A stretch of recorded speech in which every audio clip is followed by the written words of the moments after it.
with sacred ash filled in that, they're consecrated in a certain way.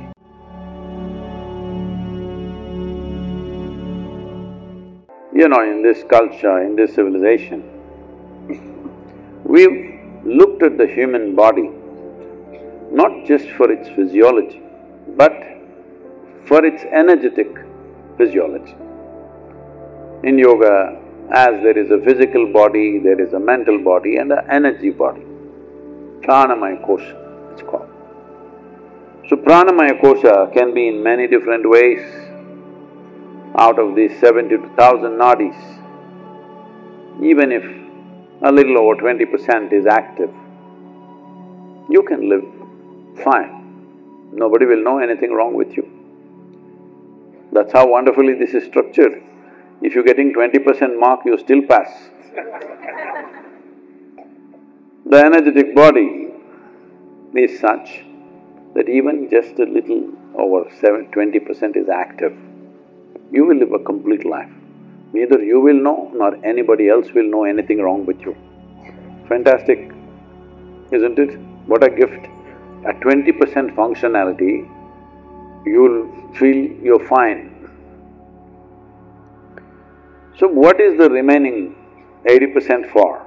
Out of these 72,000 nadis, what are they doing? There are many aspects of it, let me not go, let's just come to the feet. So if you've activated your energies in a certain way, this is true even if you have not. Your hands, palms and soles are always very active energy-wise. You will have much more intimacy with somebody just by holding hands rather than doing many other physical things. Just holding hands binds you like that because energetically there is a certain closeness in holding hands. Actually, when there is lust, there will be sexuality. When there is love, generally holding hands. Yes, because even if you don't know anything about these things, instinctively you know this is how you feel closest. This is why in this culture when we greet somebody, hands coming together does fantastic things.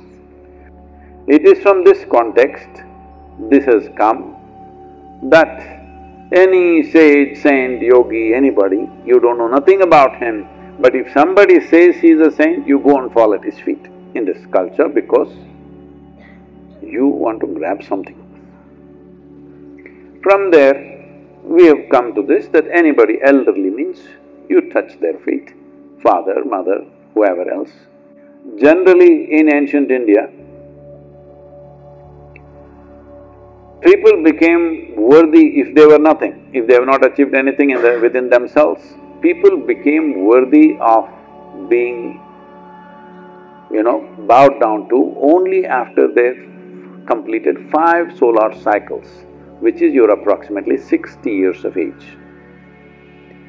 Because by then life matures in a certain way, your energies have moved out of certain other areas of your body and little more concentrated in your hands and feet. So, the culture identified this and says, if there is an elderly person, you must touch their feet because there is a benefit. If there is somebody, a yogi, a saint, a sage or whatever you recognize as, you touch their feet. Or if you see a deity, you go touch their feet.